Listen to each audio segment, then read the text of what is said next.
Hello and welcome to all the men and women of the West. I'm Joe, and this is the second 1000 sub celebration video for Tolkien. I'm not going to lie, this is not going to be the longest video. I had planned for it to be longer, but the thing is, I don't actually have much to say about the Fellowship of the Ring audiobook. And the reason for that is that it's really good. No, it's great. What more can I say? The Phil Dragash, I think it is great. He reads each character really well, giving them a different accent or a different kind of linguistic or verbal tick. You could tell each character from one another. The only one I kind of found that there's an exception with that comes to mind is Aragorn. He doesn't really stand out in terms of how he sounds compared to other characters. Gandalf is perfect. Elrond, I don't mind. Actually, he's really good. But you have all of the hobbits who sound a little different. That's great. So you can kind of almost visualize them and tell them apart. He really knows how to make sure that his voice is above the music. Ce qui est très important.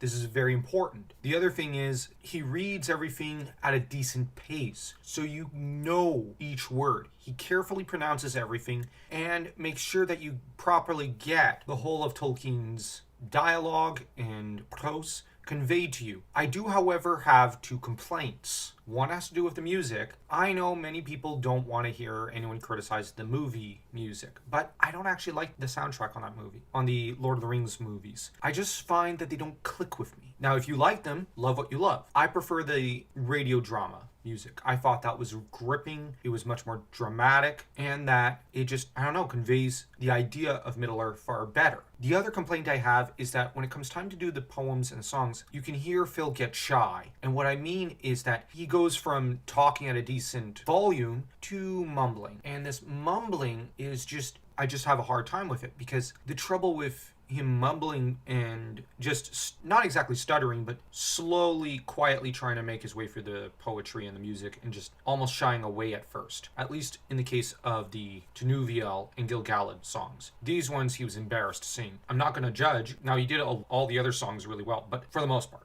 But the thing is, I'm not going to judge him for feeling shy. These are very grandiose poems and songs. But I just think, have some confidence and just throw your all into it. But that's just me. So overall, great reading of the text.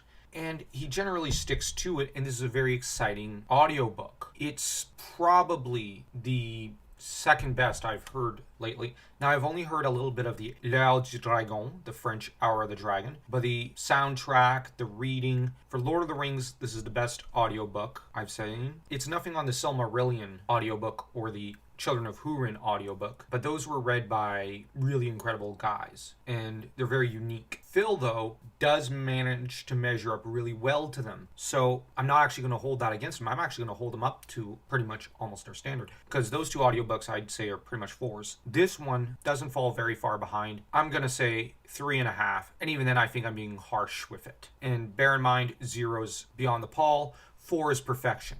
So to say 3.5, this is just, I don't know, it's like an 8 or a 9 on IMDb. This is such a great audiobook. I took so long because I was hesitant, because me and adaptations, I'm not always great with them. But this was so good. Thank you to everyone who recommended it. Thank you. So, yeah, thank you, Red Book. He was the main person who recommended it. Him and Tolkien Lore Geek. Seriously, go check out their channels. Go subscribe to them. But, oh my gosh, this was so good. This was so good. I really like Frodo and Sam's voices. And even Bilbo. This guy, he's just so good. I'm going to have to, at some point, review The Two Towers and Return of the King. So if you enjoyed this video, don't forget to smash that like and that subscribe button as though you were Sauron taking down Gil-galad.